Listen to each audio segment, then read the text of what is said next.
adolescents and families for over 10 years. Her clinical work has focused largely on providing mental health services to families with multiple stressors, often including out-of-home placement, suicidality, or self-injury and trauma. She values the inherent dignity, worth, and resilience of individuals and families soliciting care. As a doctoral researcher and teacher, her research focuses on adolescent self-injury, comorbidity, and family resilience. She has provided a number of trainings domestically and abroad on these topics. She is also an adjunct assistant faculty member at St. Mary's, University of Minnesota in the Graduate Marriage and Family Therapy Program. Dr. Bohlinger also has published articles in peer-reviewed journals and several book chapters on adolescent mental health and training mental health therapists. Her research and teaching philosophies are motivated by improving mental health services for young people and their families. The mental health families is precisely why we are all here tonight for Dr. Bohlinger's perfectly timed good enough parenting in pretty bad times. All right, go ahead and take it away. Hello, everybody. I'm so thankful to be here with all of you tonight. Thank you to District 112 and to PrairieCare for inviting me to join you. Parenting is something that I am so excited about. I have 3 kids of my own. They're very, very little. And I started working in mental health before I had kids. But the thing that keeps me in the field, the thing that keeps me doing the work, and the thing that keeps me showing up in this work, and quite honestly, that makes my life as a parent better, easier, more grounded in community, is the myriad of ways that I see families show up for each other every single day in the therapy room, in their schools, in their communities. And so thank you to all of you who are here tonight to talk about parenting and how we can show up for each other and show up for our kids in ways that matter and count. With that, I'm going to pull up my PowerPoint here and share my screen.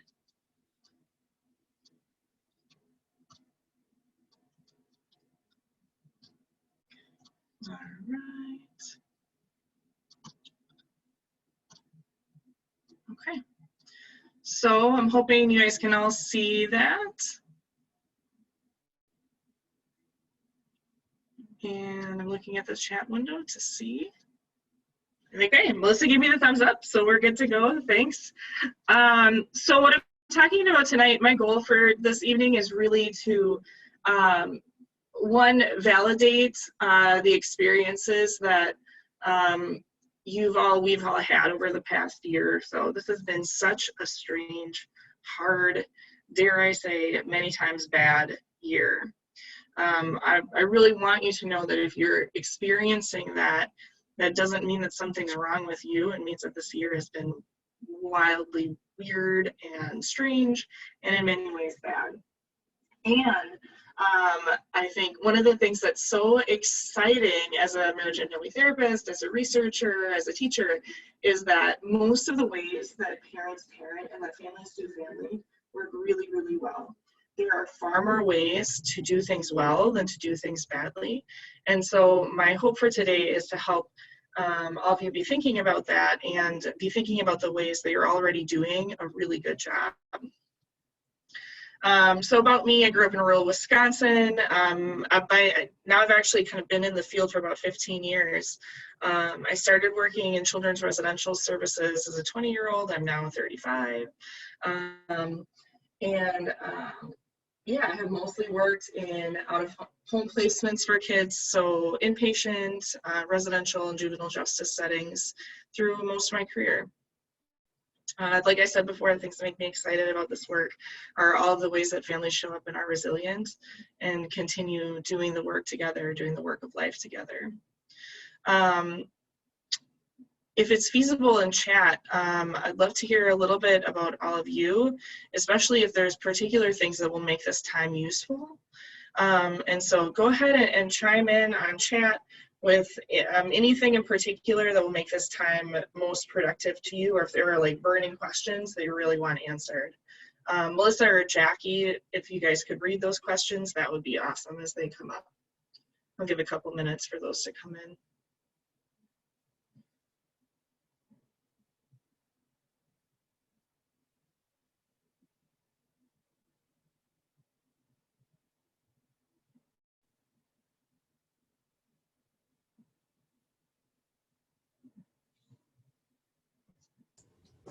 Okay, I'll start reading them as they come in here.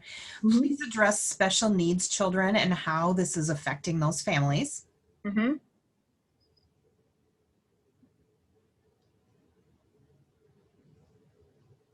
Okay, that's what we've got so far. Anything else?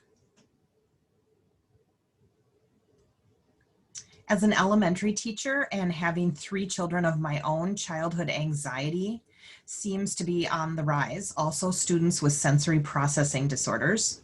Yeah. How to help my children whose father committed suicide during the pandemic. Yeah, I'm so sorry. To address preteen aged kids.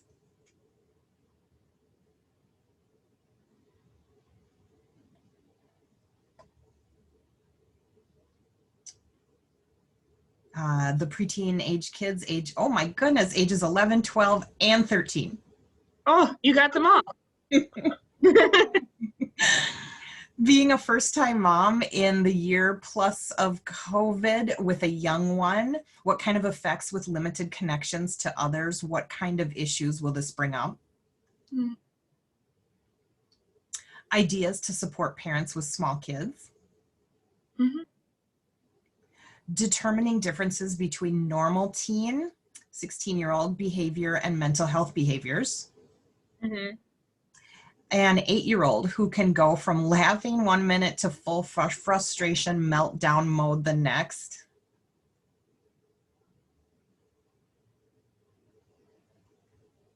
It seems like maturity has been stunted during the pandemic. How can I help my kids with that type of growth?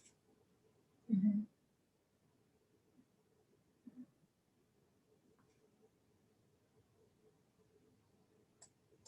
These are fantastic questions. Mama, mama, period, burn, period, out, period, help. Yeah. Lots of that.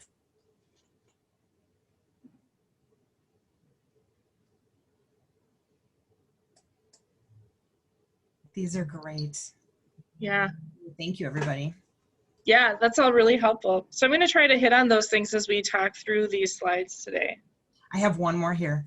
Sure. How to help tween deal with sadness and disappointment regarding loss of social interactions during the pandemic. Yeah. Oh, and they're still coming. How to help children who are in families who are disconnected from school, and how do you help parents parent? I have a preteen. I worry about the teenage years and kids getting depressed. Mm-hmm. Okay, that might be it for now. We'll keep an eye on it though, friends. Sure, sounds good. Yeah, this is all really helpful for me to think about framing our conversation. I'm hearing a lot about kind of early adolescence, the preteen, young kid kind of time. How do we think about what's like normal and what's like symptomatic in kids? I also hear like the worry, you know, that has like long-term or like unfolding damage been done by like the past year and everything that's happened. The person who said that they had their first baby this year, my youngest is 15 months. So I was on maternity leave when the first like shutdowns happened. I get some of that. It was my 3rd baby, so it's a different experience, but it's been a weird first year, no doubt. We'll get into slides and I'll try to hit on those things as we talk through. So the plan for today is I'm going to talk first about what we know about parenting, and I'll talk just a little bit about what we think about when we think about what's the function of a family system, and then what's the function of a parent parenting as a role verb in a family system. What do we know about bad times? Kind of a joke, right? A lot by now. This year has been really hard. And what does good enough parenting look like in bad times? The research that I'm really pulling into today and talking about in terms of clinical experience is really like talking about the incredible strength and resilience of families that are experiencing a lot of crisis with their kids, a lot of crisis in their family systems. And so the like community of parents that are bringing this this wisdom to bear are parents who have been through the absolute ringer. Kids with multiple hospitalizations, kids with you know, significant self-injury or suicide attempts, kids who have been through the absolute ringer. And we're witnessing again and again that like there's so many ways that parents show up and do parenting in the midst of this incredible stress. And so that's the bad times that we're kind of bringing to bear here as we're thinking about kind of normal or good enough parenting in the context of COVID, in the context of the school shutdowns, in the context of everything else that's been going on this year. And of course, I think this is all relevant because of COVID and everything else that we're going through. Oh, one important point, why is good enough the goal?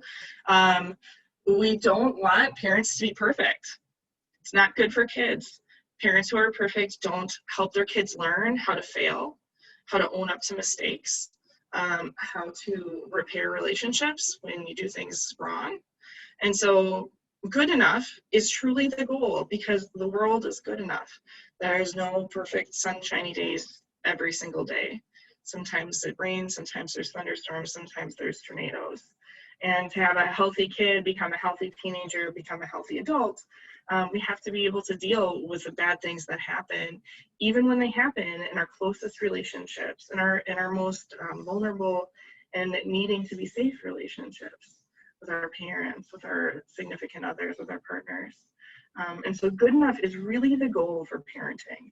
We do not want perfect parents. Perfect parents make very sick children because there's no such thing as a perfect parent. And so good enough is truly the goal. And with that, I really hope that you can leave today's talk with some kindness, grace, and humor for yourself and for others in these times. So what do we know about parenting? Before I talk about this slide, I'm going to talk just a touch about family functions, what we want families to do.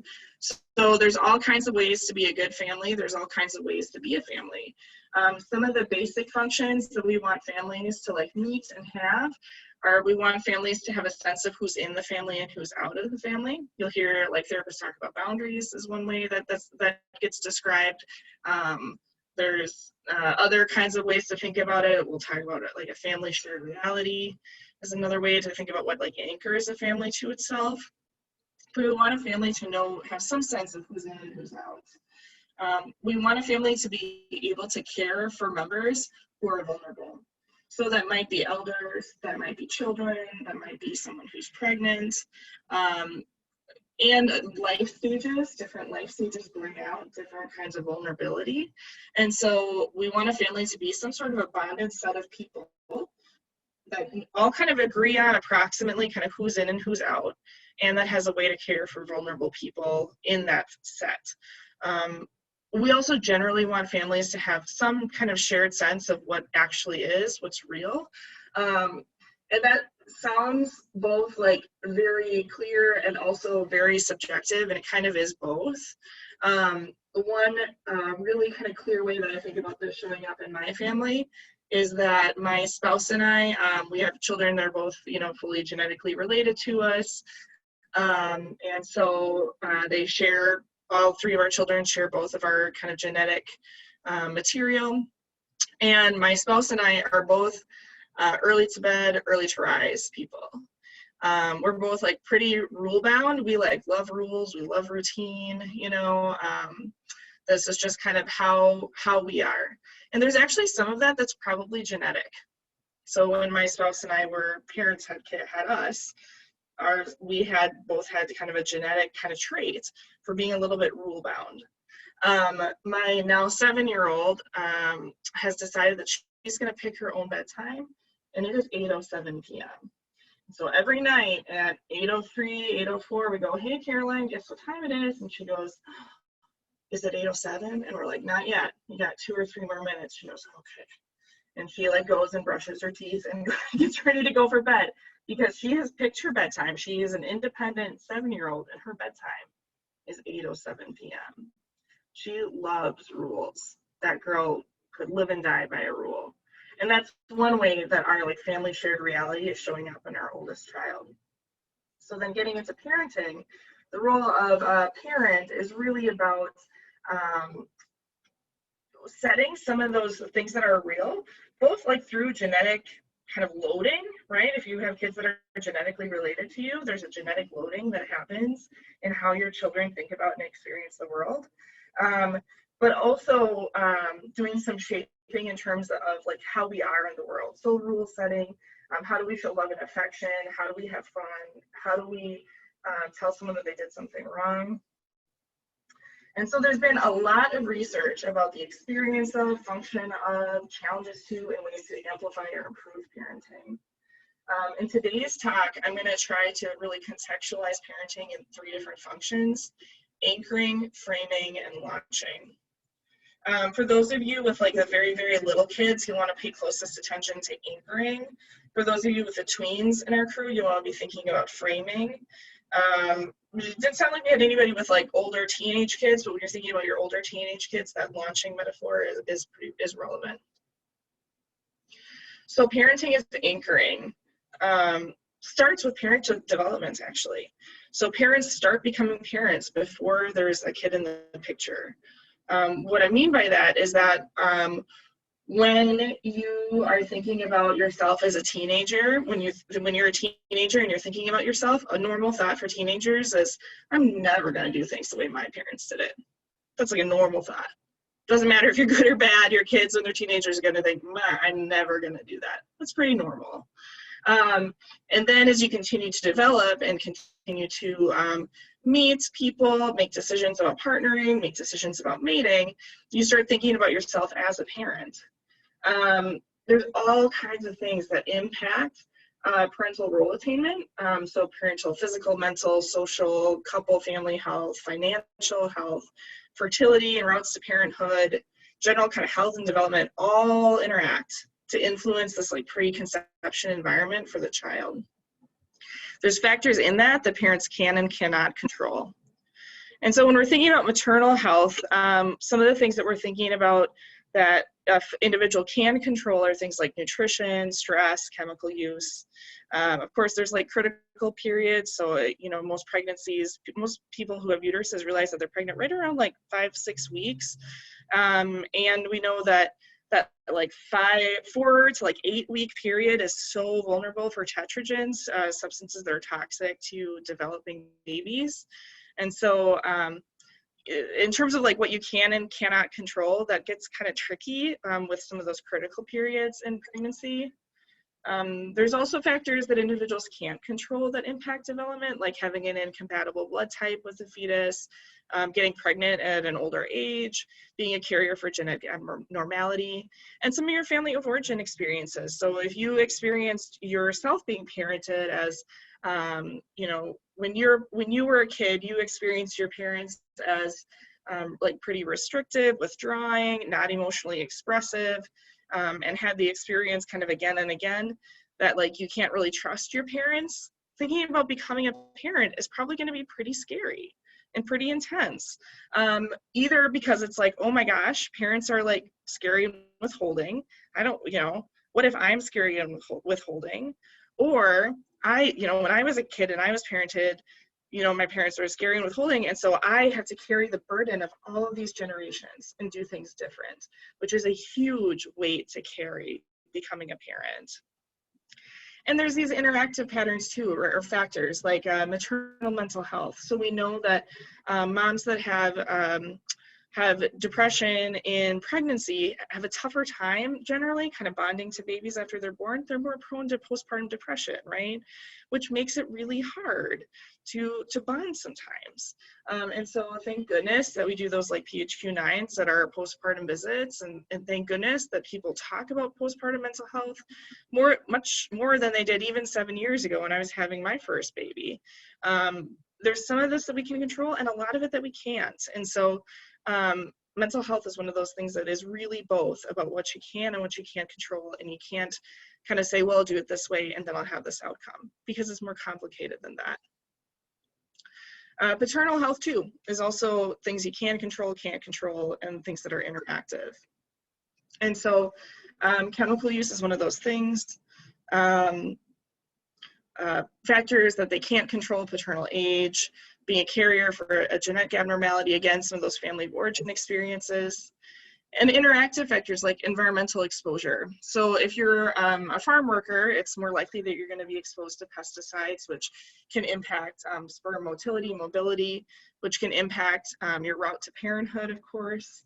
If you can change jobs into something that has less pesticide exposure, great.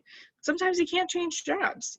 And so this is another one of these kind of interactive factors for fathers that's important to note.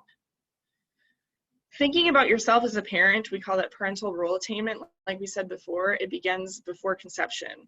And especially when the road to parenthood has been really complicated, infertility, pregnancy loss, adoption, and so forth, parents are thinking about themselves as parents well before there's a baby in the crib or a kid in the room. And so there's some real strengths to that and some real challenges. Generally, what we see in families that have that use like assisted reproductive technologies to get pregnant, and families that adopt, is that they are really intentional parents, which makes a ton of sense. You cannot go to a bar and get pregnant via IVF.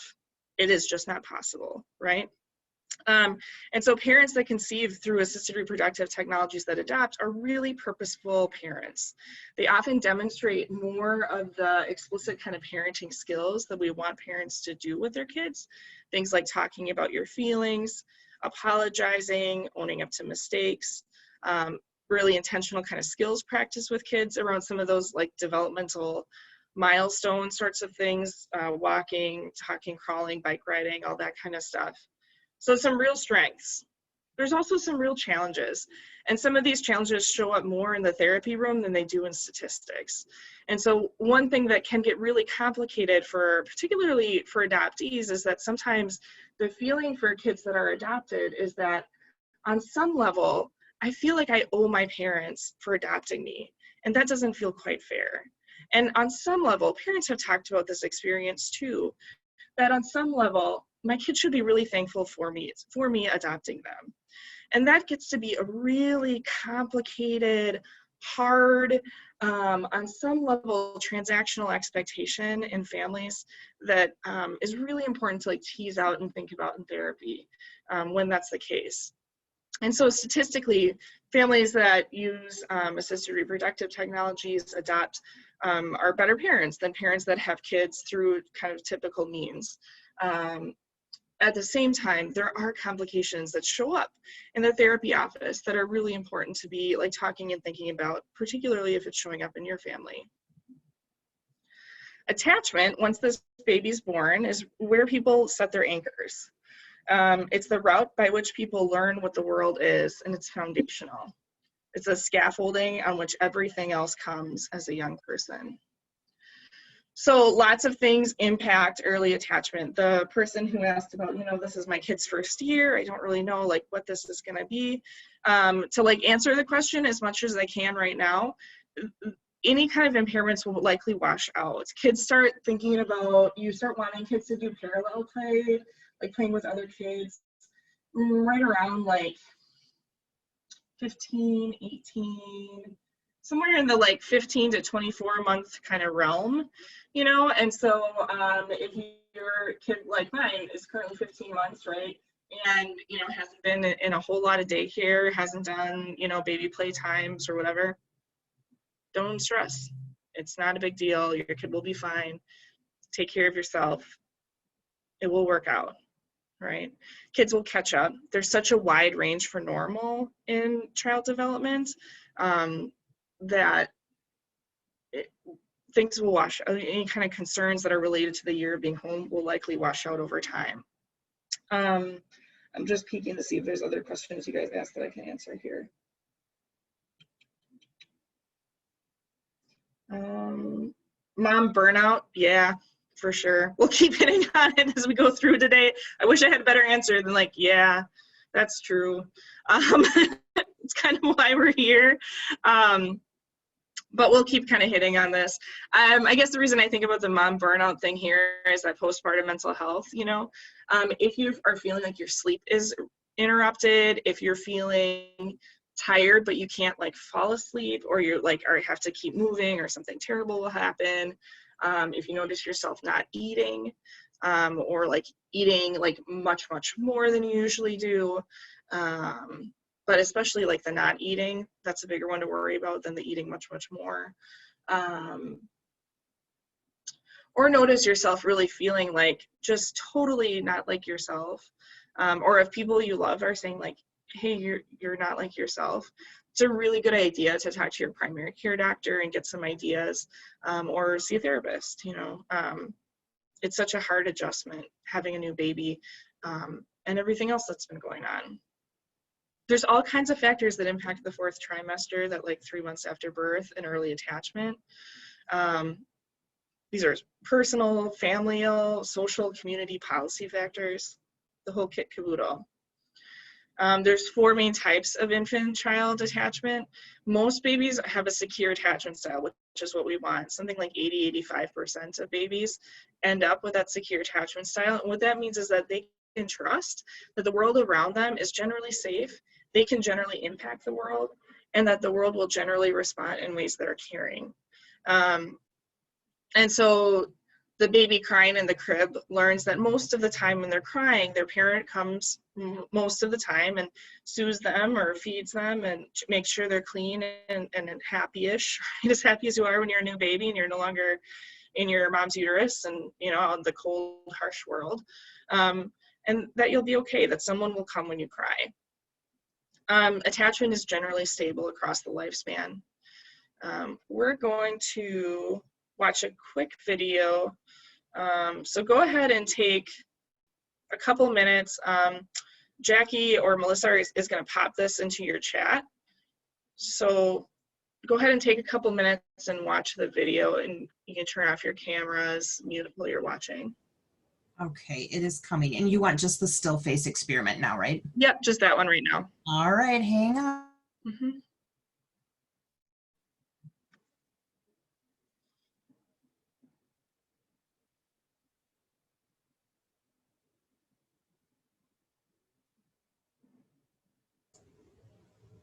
Okay, we should be good.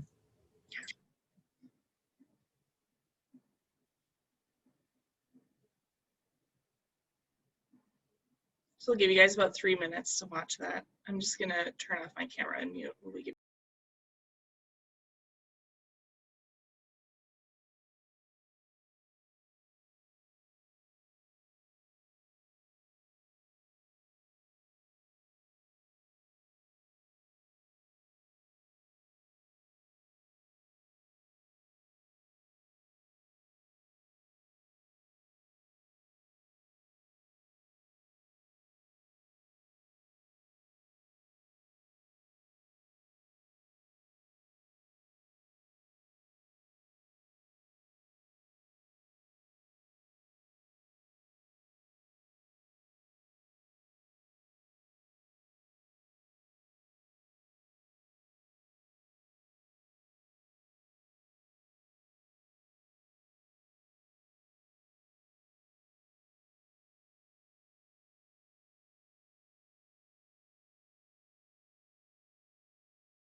So you should be finishing up that video.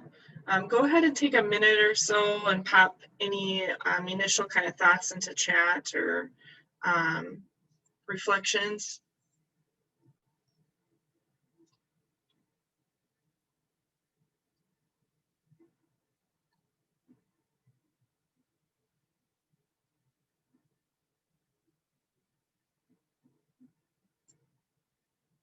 One of the things that I hear from parents a lot when they watch it is like just how like physically distressing it is to see that baby so distressed. Someone just said, I've seen that before, I hate it, that poor baby. There are some kids whose parents are like that.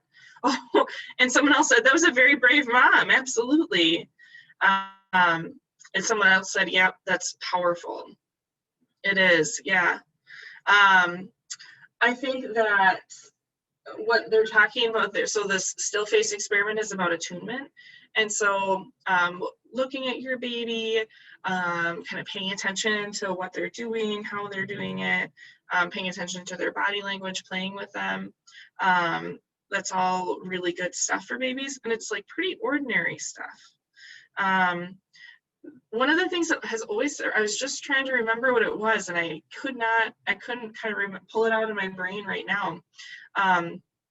But one of the things that I, as like a third time parent, sometimes feel kind of overwhelmed by and like don't want to mess up is like, oh my gosh, if I'm like not attuning to my baby like all of the time, am I going to do like really major damage to her? And the answer is no, right? We want parents to be like really fully attuned, fully invested with their kids. It's not, I don't think it's even 80% of the time. I think it's like 60% maybe. You know, like we want parents to be able to do that pretty regularly and consistently is the key. But it's not something you have to be doing 100% of the time. I think one of the things that I've been working in children's mental health for a long time, and a lot of the kids and families that I've known through the years, or maybe not a lot, but either way, I've known a fair number of families through the years that have had child protection involved in their families to support them and help them kind of meet their kids' needs, and it's rare that things go so badly that like child protection becomes involved, which is good. And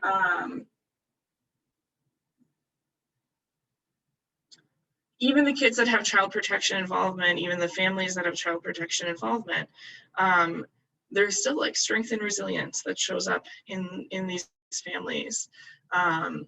And some of these things are repairable, they're teachable, they're things that we can work on together. The quote that I really love from that video that I'll pop up on my screen here. Actually, we'll stay with my screen down for a second because we're going to watch another video here shortly that I promise is lighter, is from Dr. Tronick. The good is the normal stuff that goes on that we all do with our kids.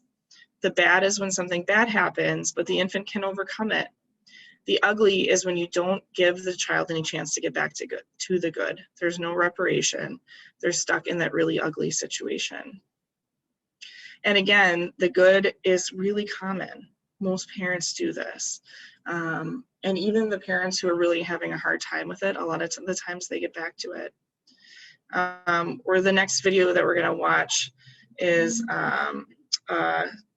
parent-child interaction between a gentleman named DJ Pryor and his son.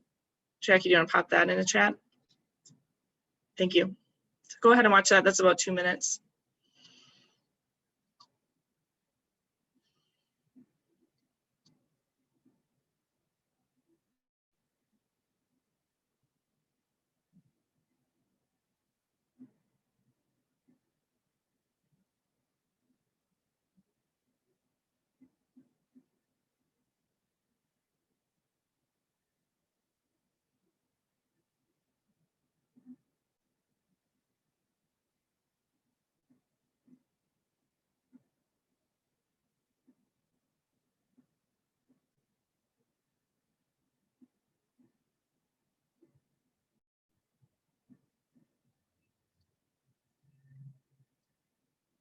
As you're finishing up, go ahead and pop any thoughts or feedback into the chat bar and we'll read it.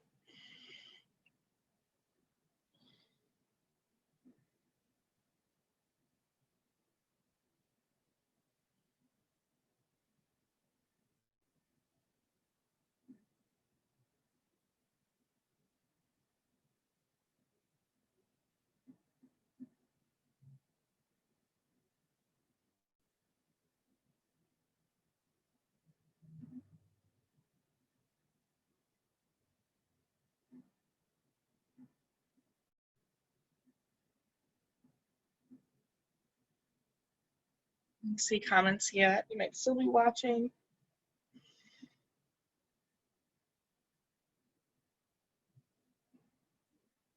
Cutest thing ever, someone said. I've watched that one over and over. So sweet.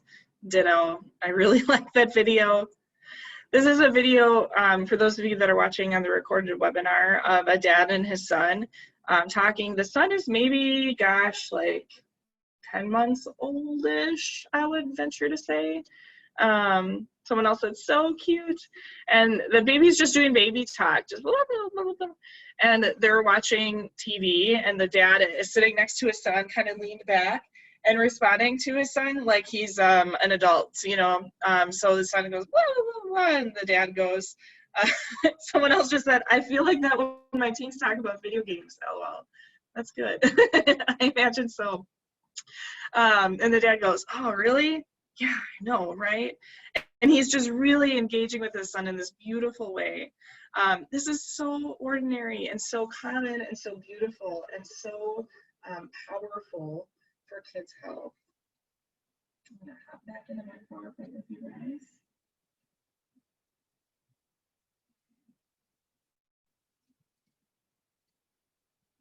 Right.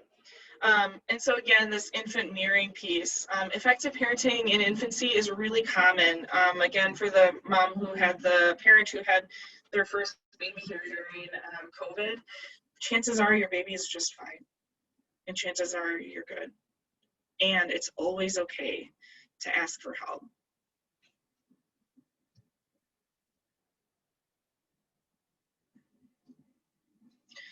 Next, we said we talk about parenting as anchoring. Next, we're going to talk about parenting as framing. So parenting informs what's real for the family, the ways that the family makes sense of the world, and the ways that the family makes sense of pain. A lot of you asked about how do I help my kid who is dealing with really hard things? One of you asked, how do I help my kids who are living with their dad's death by suicide? Part of what parenting is it's framing and grounding in the realities of what is and how unspeakably painful some of those things are. And over time and oscillating and as we're able and moving, coming back together in emotional kind of connection. I mentioned this family shared reality thing earlier today and talked a little bit about it. But again, in terms of how parenting frames for a family system, this family shared reality is about how do families decide what's real. There's so many strange things that are hooked up to our genetics. And genetics aren't like a yes or no kind of thing. They're more like a range. And so even down to like political affiliations, there's not like you're a Republican and it's in your genes, or you're a Democrat and it's in your genes. But folks who align with like a Democratic kind of ideology in the U.S. Versus folks who align more with like a Republican ideology in the U.S. On one hand, we have folks that tend to be a little more risk tolerant of risk, a little more like tolerant of change, maybe a bit fearless. They are maybe reckless is another side of the coin. Vice versa, folks that align with like a Republican ticket tend to be a little bit more risk adverse, a little bit more like adherent to rules generally, tend to be like more cautious or risk adverse. And so there's all kinds of strange things that are genetically related that show up in how families think about the world and experience it. These are really small things like, what's a reasonable time to eat dinner? You know, my family, because we're early to bed, early to rise, we like to eat early. And big things, you know, like politics or beliefs, that kind of stuff. And they're both genetic. Epigenetic is how our environment interacts with our genetics, and environmentally informed. Family resilience is about the work of the family system and how do families generate meaning and hope even in incredible adversity. This is influenced by both objective, quantitative things, like if you have money, you have more resources than people who do not have money, and more subjective, qualitative experiences, like a sense of connection or spirituality. Some of these components of family resilience are about meaning, connection, flexibility, boundaries, and hopefulness. While we were watching those videos, I was realizing that what has become a norm for me, I put in more slides in this than I think I'm going to reasonably get through. And so I hit a bunch of them. But if there's time and it makes sense, I'll kind of clarify. I'll talk a little bit about the boundaries and flexibility piece on this. I don't think there's going to be time. And so I'll do my best to kind of hit on that as it's relevant for our conversation today.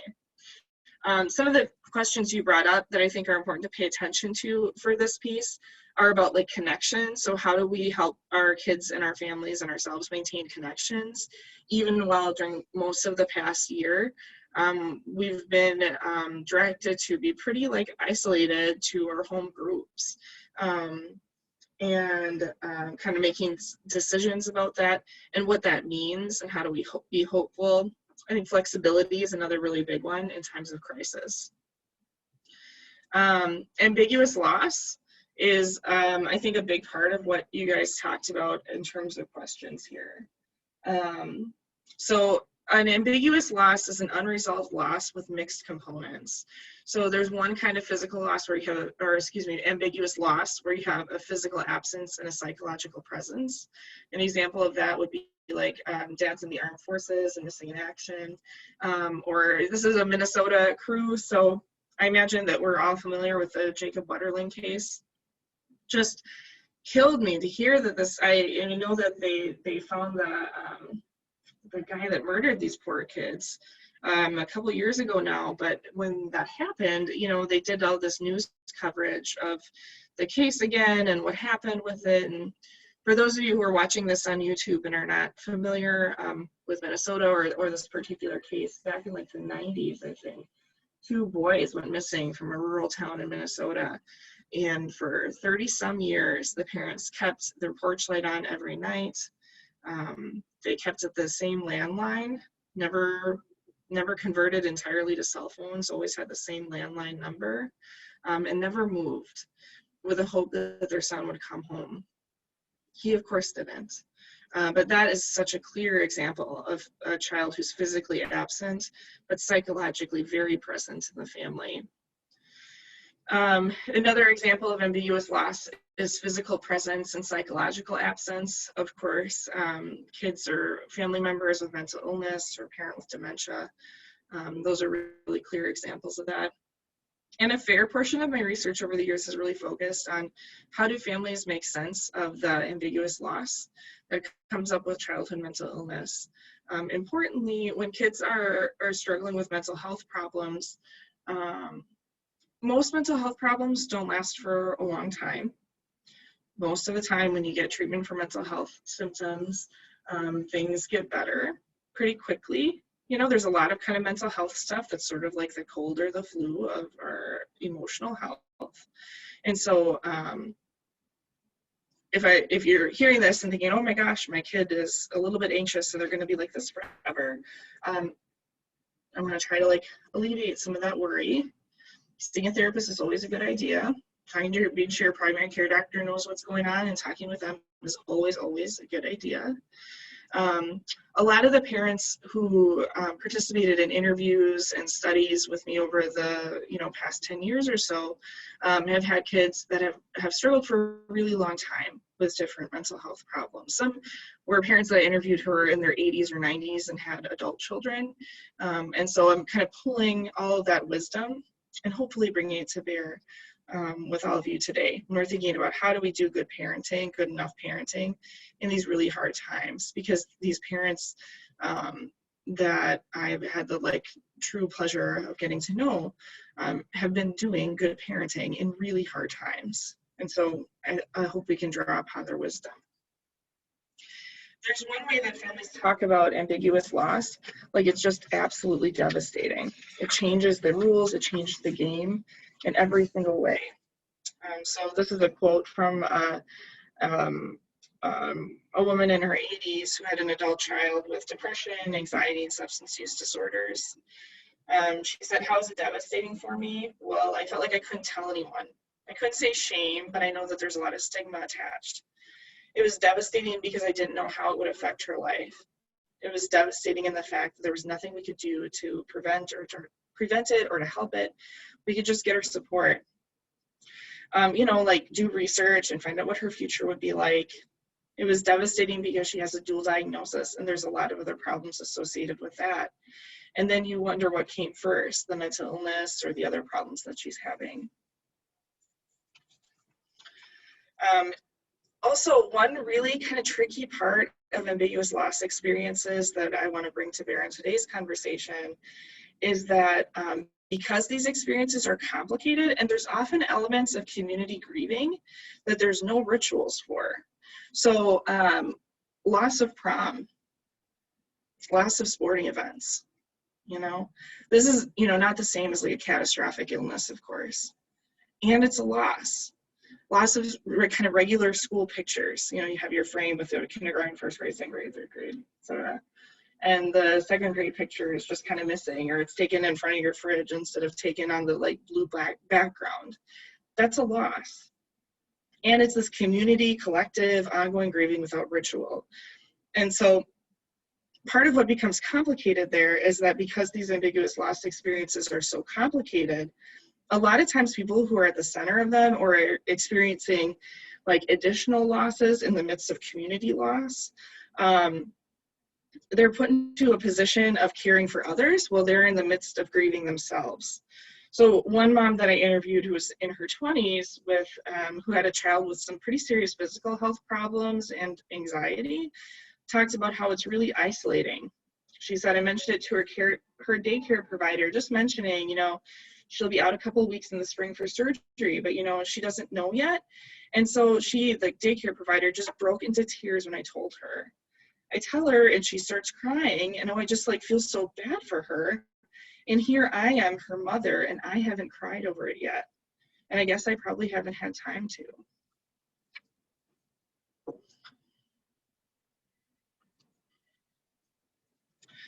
One of the really important pieces of ambiguous loss, community loss, and grieving is that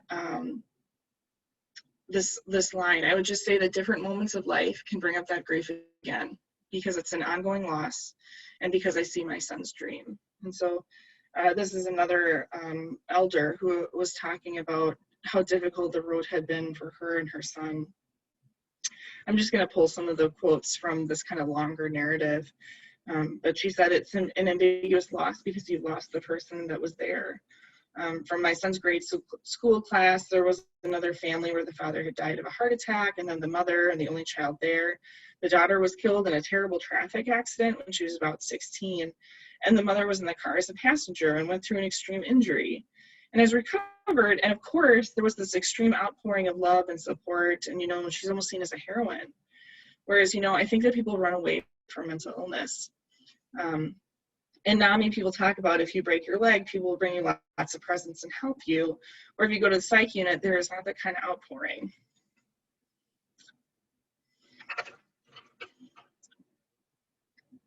And then there's going to other people's graduation. She went on and talked about how, she has watched her son's peers grow up.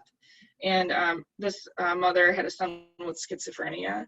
And so this is an illness that does tend to be long-standing, lifelong, and can be really life-altering, life-changing, sometimes devastating for people and families that are living with it. And so she was talking about how she saw her son's peers grow up and get married and have kids, and none of that was happening for her son, and kind of what she made of that. She said, and then there's going to other people's graduations and weddings and baby showers, etc. It said the grief is kind of reawakened. Even if you don't try to wallow in it, it's still there. You know, to be realistic, to keep my heart open, you know, to not hate myself or go into a depression about, well, my life is unsuccessful because my kid is disabled, my kid is not a big success according to the norms, or because I can't brag about my kid's career, this or that. I mean, I can brag about what an outstanding student he was, and he did well in college and so forth, but you know, I'm not holding on to those things. I want to be present with how things are now. And she said, I would just say that different moments of life can bring up that grief again, because it's an ongoing loss, and because I see my son's dream. I want to highlight the incredible strength and resilience and courage and compassion that these parents brought to bear in loving their children through some profoundly difficult times. And that the difficulties were not just kind of secondary to their kids' symptoms, or not just secondary to the chronicity or severity of the illness, but there's all these other community things that are lost too. The school pictures, the prom. And those are losses too.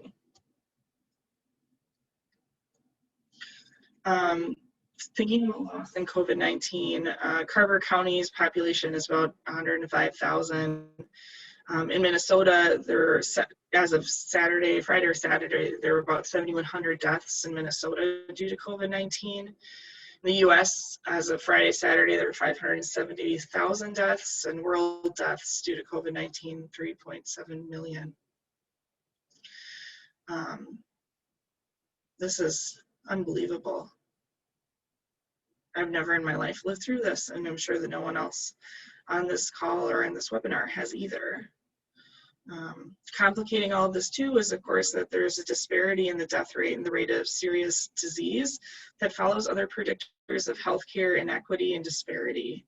And so things like racism negatively impact people's health outcomes in ways that don't exist in isolation from the ways that racism impacts the ordinary lived experiences for Black, Indigenous, and other people of color in Minnesota and the US, around the world. Again, this experience of grief, loss, death, so public and are shared in a way that it's never been in my lifetime. My family and I go to a church in St. Paul, and it's mostly an elder population, and so my youngest baby was going to be baptized March 8th last year. I'm sure many of you can guess where this is going. She was not baptized March 8th. She has still not been baptized in a church. That's a loss for me. I'm sad about that. It's something that's really important to me and really important to my family, and it hasn't happened. She ended up being baptized over Zoom at home. My spouse and I doing the water and the pastor saying the words. But I still feel really sad that it hasn't happened in church. One of the gals who goes to her church is in her 90s, 100s. She's up there. Anyway, her name is Myrna, and she lived through the 1918 flu pandemic. And so she was a little girl when that happened. But when all this first started happening, we were writing back and forth, and she was just so thankful to have like phones and the internet, and she has a nice computer, you know. And so when everything first started happening, Myrna was so thankful to have all of that stuff that when she was a kid and going through another pandemic was not in any way available. There's all kinds of losses with COVID-19, this loss of connections, loss of daily rituals and routines, loss of ritual around typical deaths, no funerals for so many people, or funerals with very limited attendance, masking. I mean, these are losses. They're losses, of course, that we like balance against, like health consequences of ignoring kind of what's happening or minimizing it. Like, we don't want to do that. And the reality of what's happening still accounts for a loss. The feeling of loss being endless and unacknowledged is endemic for ambiguous loss. The feeling of loss being endless and unacknowledged is endemic for ambiguous loss. I think a lot of what we've been going with, what we've been experiencing, what's been happening on a personal and a community level this year has been about ambiguous loss. This was 2020. I posted this to Twitter. That's my Twitter account. But these are two headlines that I saw on the same day. The first was from the New York Times: U.S. deaths near 100,000 and incalculable loss. Incalculable loss. And each of those bolded names that you see was someone who died. Their age follows their location, and one sentence about them. And there's the whole front page of the New York Times. The next little picture grab that you see there is from NPR, and it said, "From camping to dining out, here's how experts calculate the risks of 14 summer activities." What do you make of that?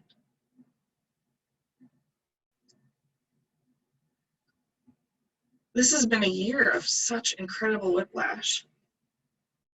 It makes sense to be feeling that. So when we think about this incredible endemic loss, endless and unacknowledged, family resilience is about the ways that families experience, connect, boundary around, and make sense of collective sorrow and unresolved loss. I really want to highlight those 4 words: experience, connect, boundary, and make sense of. Parenting is launching. So parenting helps create new people who eventually become adults. And good enough parenting hopefully helps create adults with both roots and wings.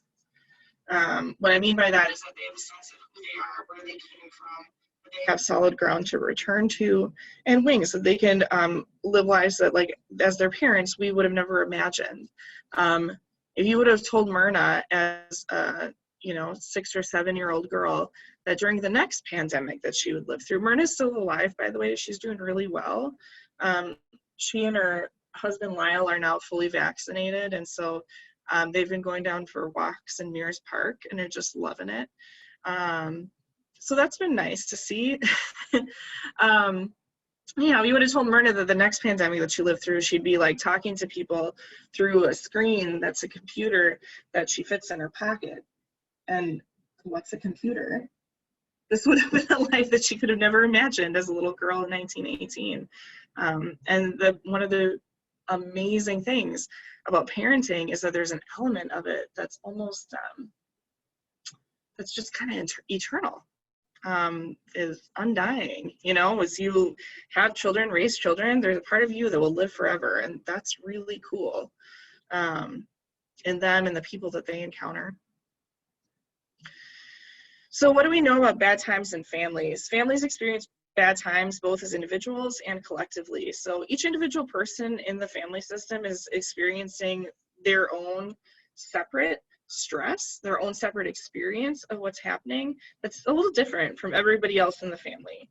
And we want families to have that kind of spread. I'm making this like shape with my fingers because we want families to have some spread in that. We don't want it to be like everyone thinks, feels, acts exactly the same. That's one of the ways that families do get kind of unhealthy. And so we want to kind of tease that apart when that's starting to happen. There was lots of questions about like tween age kids, like 10 to 13-ish, 10 to 14-ish kind of realm.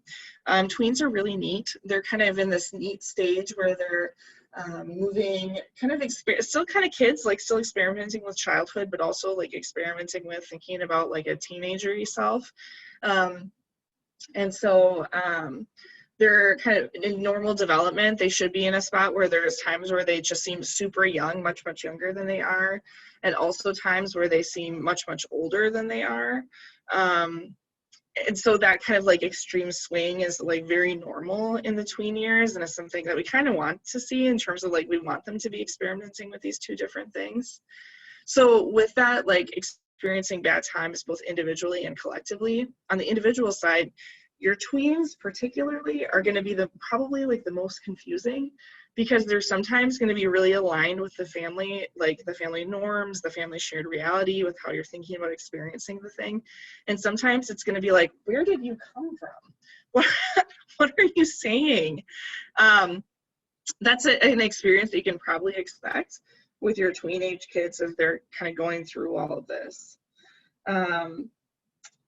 Oh, I forgot to say, someone had asked, I'm in early ed, I'm seeing more childhood anxiety and sensory issues this year. Yeah, for sure. Kids have less like sensory input than they would normally have. And also there's a lot of legitimate things to be worried about. And also their parents are really worried about legitimate things too. And so that all kind of filters through the system. You know, I think my best guess hypothesis, if I had a crystal ball, what I think we're probably going to see is we're going to see a bit of an increase in like seeking services and families, communities that are seeking services for kids around about like mental health and anxiety, depression, kinds of issues in the next like 3 to 5 years. And then I think we're going to kind of go back to our like pre-pandemic baseline. One thing that is really important to note is that there's been a lot of news reporting about increased rates of suicide during the pandemic. When we actually like look real closely at the statistical models though, we're not actually seeing an increased rate of suicide for youth.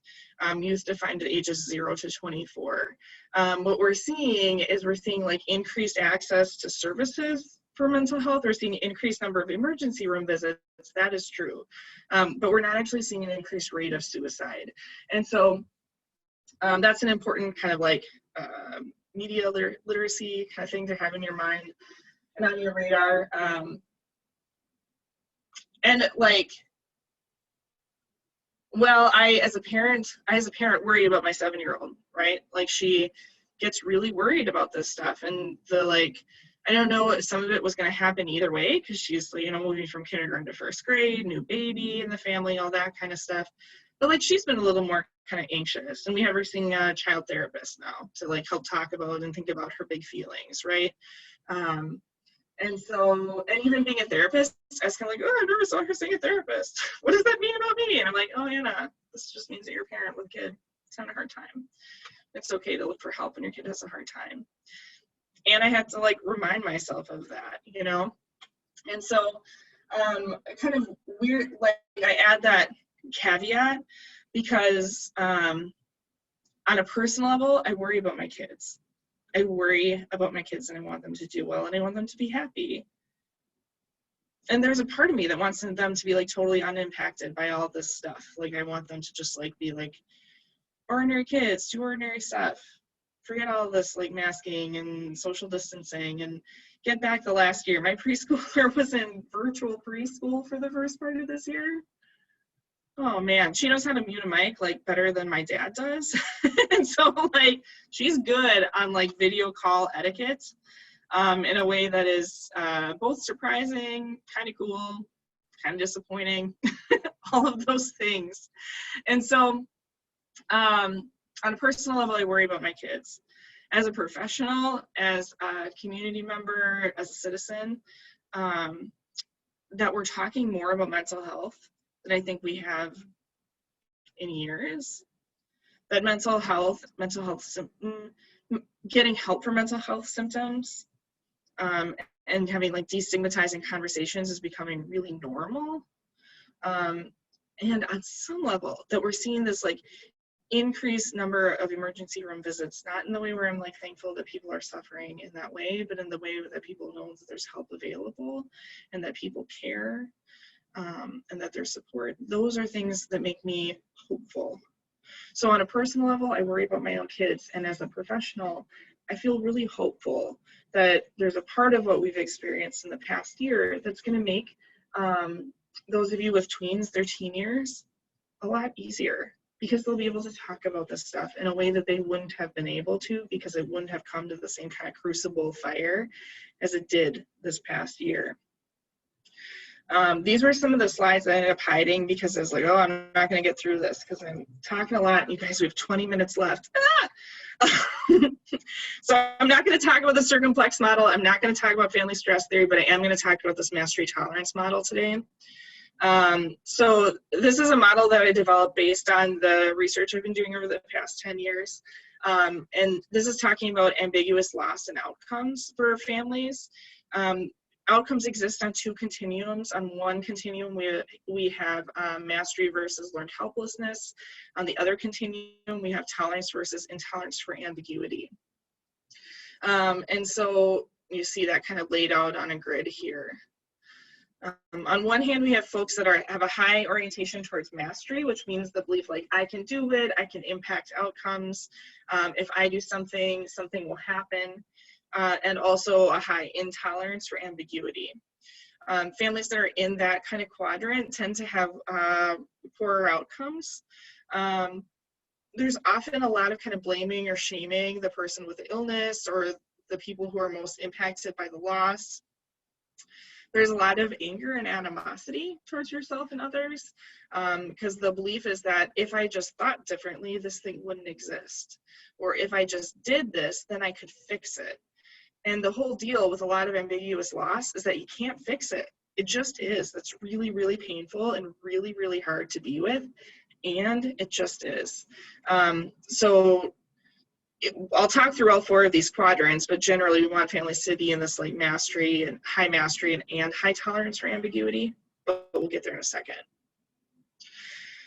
Families that have a high intolerance for ambiguity and also learned helplessness also have a pretty tough time. So how do you get to learned helplessness? You continually kind of have the experience that your efforts are not rewarded, that nothing can change, that things are stuck, that nothing you do makes a difference. And so when folks are in this spot, similar to what happened before, rules and roles stay kind of frozen. So this is the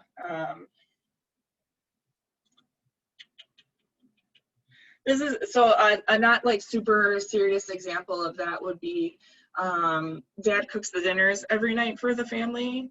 Dad breaks his leg, and mom like doesn't make dinners, can't make dinners, won't make dinners. And so they order pizza every night in a way that like is financially pretty detrimental for them, in a way that like doesn't feel good for the kids' nutrition, but they're like, well, dad doesn't make dinner. Or it's fun for yourself every night. That's the way that the rule or the role, dad makes dinner, is frozen in spite of a change, which is that dad has a broken leg and can't make dinner every night. We want families to be able to shift rules and roles in ways that respond to their environment. Folks in this space also often have just really deep sadness and hopelessness, that like nothing can change. Folks that have a high tolerance for ambiguity, but also learned helplessness. The one kind of nice improvement here is that there's more emotional movement with regard to the loss or illness. So they kind of move through the stages of change, of grief. They're experiencing grieving in an active way. They tend to be kinder to themselves and to others. When they have the illness, but at the same time, they might struggle with illness management activities like getting a prescription refilled, setting up therapy appointments, that kind of stuff. An example with COVID that would be kind of a corollary to that would be like, you know that you have to get your kid into virtual school and you know you have to complete the enrollment paperwork by this date, and it like stays in the front of your brain, but you just don't do it. The families that have like the best outcomes with ambiguous loss are families that are able to have a high degree of mastery and also have a high tolerance for ambiguity. That's at like accepting sometimes I can't change what's happening, and I can be with the fact that what's happening is probably going to change. So these families tend to have emotional movement with regard to the illness. They tend to be non-pathologizing, so they're not blaming themselves or others for things that are not about pathology. They're not like rejecting of themselves or others very often. with regard to the illness or loss. And they also engage in illness management activities pretty effectively. And so thinking about that good enough parenting in pretty bad times, thinking about family resilience. We didn't talk about family stress theory today. Sorry, guys. The Maastricht-Hallein's model, I want you to be thinking a little bit about what that might mean for your family. So when we're thinking about finding our ways forward together, and knowing that the way that we'll find our way forward really is together, we want to be kind of thinking about all this information, thinking about our strengths, thinking about the families that we came from, and those families' strengths and resiliencies, and thinking about all of the ways that that goodness comes to bear, even in these very hard moments, even in these moments of burnout, especially, and even in the fact that you're participating in this webinar right now. Here you are doing the work, even when the work is so hard. So we call on our past. We remember all of our ancestors, our family members, alive, gone, that have brought us here, alive, dead, that have brought us here. Every family has stories of surviving incredible odds. I've been telling you guys a little bit about Myrna and the flu, and we've been writing back and forth with her. My girls really like getting snail mail, and so it's been really fun for them to get letters from Myrna, and I just also really like her a lot too. But when all this kicked off, she was, of course, like telling us about how like relieved and happy she was, and how surprising and strange it was to have all the like technology and access and connection that we do now. But one of the stories that she told me that just like, blew my mind is she was talking about in one of her letters about how during the flu, her older brother got really sick, and he had the flu. And they were living out in the country in Minnesota, in the middle of nowhere. And at one point, while her brother was so sick, they threw him up on the kitchen table, tossed him up there, and they punctured and drained his lung from the farmhouse kitchen table. Her brother lived. She lived. She remembers this, being a little girl and seeing her brother having his lung drained on the kitchen table. And her brother, I think, passed away just like last year or the year before. He had 3 or 4 kids himself, and when he died, he had 8 or 9 grandkids. Families survive. Just incredible odds. Your family has survived incredible odds. Remember the infinite, unlikely, and lucky odds that brought you to life.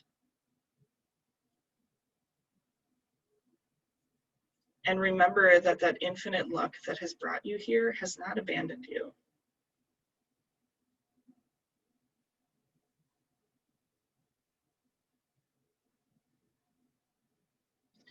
As much as families can be present with the current moment, the better. That's really hard sometimes.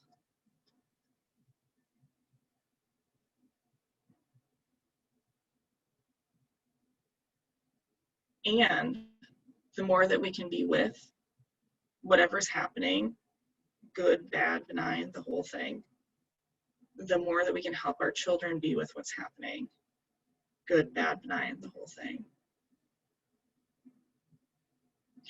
Connecting emotionally and intellectually, spiritually with ourselves, our partners, our kids, are all really important. And knowing you don't have to do that all the time. You don't have to always be sitting in a circle singing Kumbaya. Attunement's not a 24/7 thing, right? But the more that we can like work towards presence and work towards mindfulness and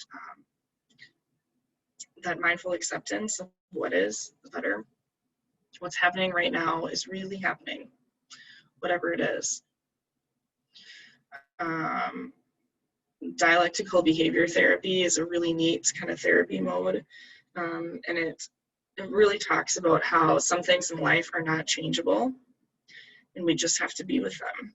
And one of the skills is radical acceptance. If I can't change it, and I can't change my experience of it, if I can't change a thing, I can change my experience of it. If I can't do that, I can accept it or suffer. There's not a different choice. So you can either, if you can't change what's happening, if you can't change your experience of it, you got to accept that this is really happening or suffer. Those are the choices. And how can I be with what is with kindness, mindfulness, and remembering that I am not alone? On my view, there's 44 people watching this, and there's me and Melissa and Jackie here from your district and from PrairieCare who are with this. And I know there are so many parents right now who are asking these questions. How do I be good enough? How do I care for my kid in spite of these incredible odds, in spite of how burned out I feel, in spite of how worried I am, in spite of all this change, in spite of all this loss? And I want you to know that in asking the question, you're probably good enough. You're probably doing just fine. So as we find our way forward together, we imagine the future. It's rooted in the past, and it's new.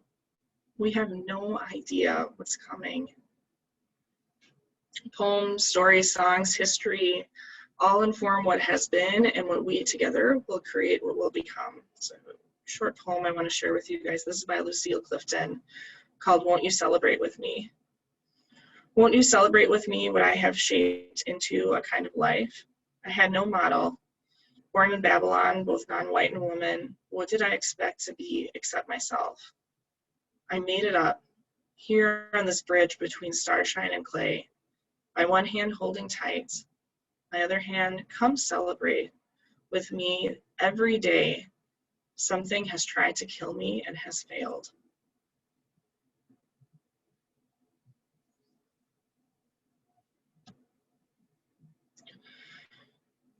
So with that, we're going to take a couple of minutes to think, write, and share to the degree that's accessible right now. So think, journal, and then share as you're able in the chat function on the following topic. What are some of my family's strengths? How have you seen those strengths during the past year?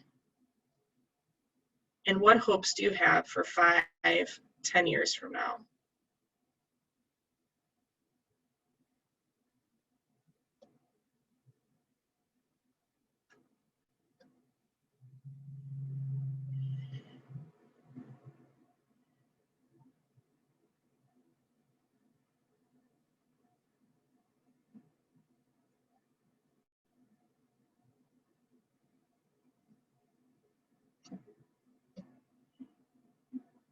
I'm going to stop sharing so I can read the chat box as they're coming in.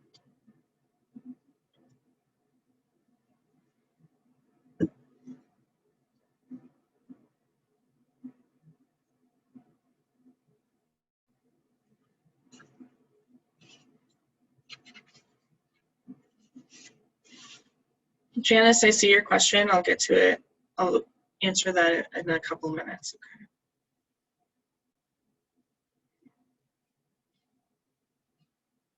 So again, the questions that I want to kind of have us be thinking about are, what are my family's strengths? How have they shown up in the past year? And what are my hopes for 5, 10 years from now?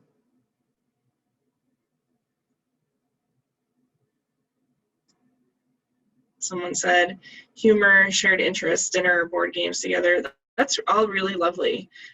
So Annette, we talked about in the beginning, what do we want families to do? We want them to have a shared sense of who's in and out. We want them to be able to care for the vulnerable. We want to have a shared sense of how the world operates. Another piece that I didn't talk about was having fun. We really want families to be able to have fun together, enjoy each other's company, love each other, right? And that kind of daily stuff, that kind of humor, it kind of greases the wheels and helps families kind of stick together and do the work that they have to do together. Thank you for sharing that.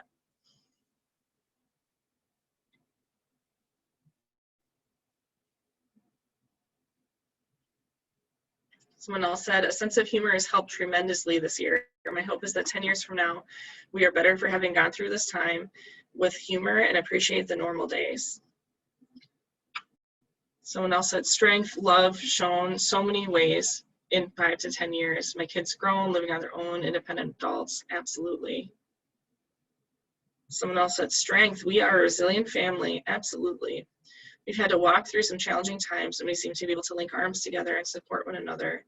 Another strength is our ability to have fun together, absolutely. Whether it's a lazy day at the cabin, cheering someone on in a sports game, or just having a movie night, we seem to enjoy being together. Humor is another strength in our family that helps keeps things light and fun. When needed, we can be serious as well, but the lightheartedness together is helpful. Someone else said, being supportive of each other and humor. Yeah, I'm loving seeing like humor showing up. Being able to take things not very seriously is really important. It helps families survive. It helps families stick together. It helps families contextualize what's happening and think about it in a way that's non-blaming, shaming. Another really important thing with humor is that it shows up a lot when families have tolerance for ambiguity. Someone else just added into the chat, creativity and willingness to try new things. When we couldn't go mini golfing for my son's birthday, we made our own course in the backyard. I love that, Amy. We're coming up on Mother's Day, and our family's tradition has been for Mother's Day, we go to the Minnesota Zoo. Of course, last year we didn't go, and so my dear spouse and my kids did an at-home zoo, and my 4-year-old is amazing, she was 3 at the time, an amazing cheetah. And so they built one of these little foam like boxes using those like foam connector squares, you know, that they sell at Target or whatever. And little Irene was just rah, rah. Just an amazing little cheetah. It was really fun. Someone else said, we've been brave and left things circles that run healthy norms for us. Beautiful. Yes, thinking about that, protect the vulnerable. That's a function of a family. I hope for my family that we will be able to give that model to do the same and hopefully not get stuck in the same oppressive demands we did. Beautiful. Yes, thank you for sharing that, Danielle. As we're closing out today, I really hope that I can support all of you in thinking about the myriad of ways that you, like these many families that I've had the honor to get to know and to support over the years, are resilient. You're doing the good work that we got to do, and that you're sticking by each other in these important, life-giving, life-affirming ways. Together, we will create, to the degree that we can, of course, what is to come. Thank you so much. Again, my name is Dr. Anna Bohlinger. I'm a marriage and family therapist here at PrairieCare. I'm in outpatient therapy now. The phone for the office I work at and my email address is listed on this slide. I hope to support, I hope that all of you are finding care and support in all the ways that you can going forward. I'll be here for a couple more minutes. And so if you guys I saw one question pop in towards the end that I want to answer. Melissa, Jackie, can you guys help read other questions that come in within the last few minutes? Great, Melissa just gave me the thumbs up. Cool. So one question that I saw is, how do you recommend talking about parent mental health issues with your kids? This is such a good question and a really important one.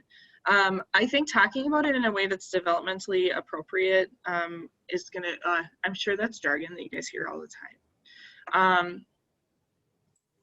Talking about your own health issues, physical, mental health, whichever, in ways that are truthful, not scary, and giving them the information that they need and not a lot more, is all really good ways to talk about what's going on with you.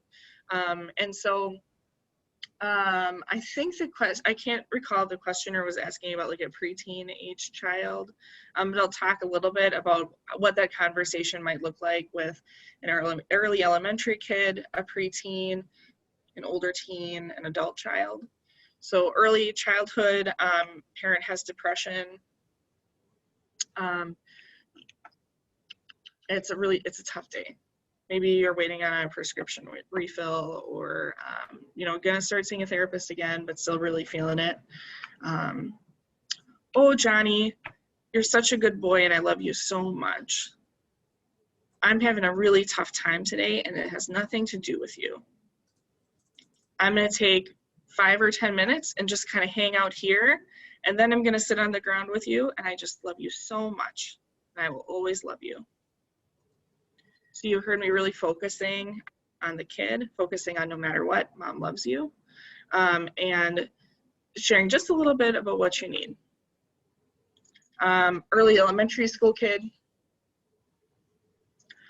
Oh, Susie, you're so excited about school. I'm glad you're so excited. I really want to talk with you about school and hear how things are going. I need just a couple minutes. So I'm going to go to my room and take a short break, and then I'm going to come right back, and I want to hear all about school. So you're kind of hearing me talk about like breaks.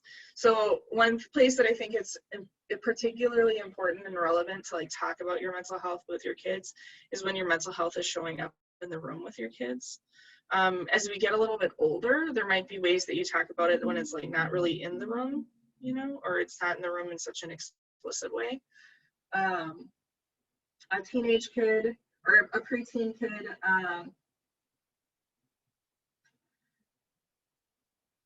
hey Susie, I'm excited to hear about how softball's going. My depression has been kind of worse lately. It's kind of a bad day today. And I really want to talk with you about softball. And so I'm going to take just a couple minutes and do something that's going to make my brain and my body feel a little bit better. And then I really want to hear about softball.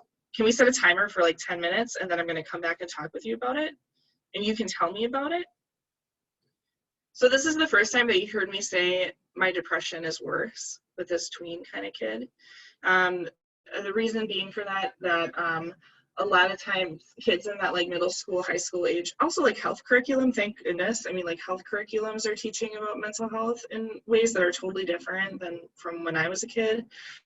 And so may have some of that language. You may around that age have like a conversation or make it more part of the explicit conversation in the family about, you know, oh, you know, when mom's kind of, you know, how like mom mostly is like pretty like happy and kind of goofy and silly, and how like there's like a couple times every year when she's just like really sad, you know, that's when she's thinking about, well, that's what I'm thinking about, you know, when my mom died, or when you know, when I'm thinking about other like sad things that have happened to me. And it has nothing to do with you when I'm sad, even though sometimes I might be kind of grouchy. I'm responsible for being grouchy, and that's on me. That's not on you. And sometimes I just feel kind of different. It makes it harder for me to like be with you in the ways that I want to be. And part of that's because I have depression. What questions do you have for me about that? I hope this is kind of clicking along. With a teen, with a early adult, the conversations are similar. Again, really focusing on like sandwiching, right? I love you, I'm here for you, and I'm interested in you. This is something that's going on for me right now. It has nothing to do with you. I love you, and this is what I need. I love you, and I'm here for you. The other thing that you heard me do a lot through these was, instead of saying but, saying and. This is a DBT thing, dialectical behavior therapy. So it kind of holds both sides. I really love you, and I really want to hear about softball. And I'm feeling kind of overwhelmed right now, and I need a couple minutes. I'm going to take a couple minutes, and I'm going to come back, and I want you to tell me about softball.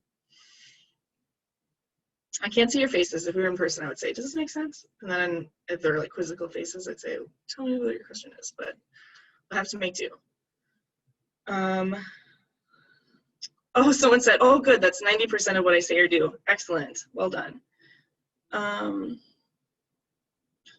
Other kind of questions that are coming up?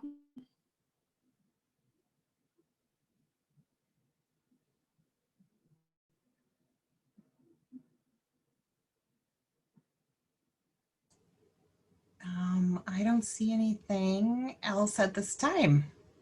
All right. Well, do feel free to get in touch or email the organizers here for this time. Again, I so appreciate all of you taking the time this evening to visit, and hopeful for the future.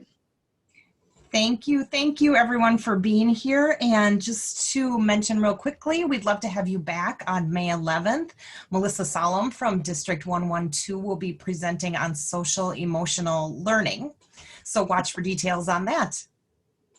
Go Melissa, good luck. Thank you, Anne, and thank you, Dr. Bohlinger, and thank you for being here today. Yeah, thank you guys. Take care. Bye. Bye. Bye.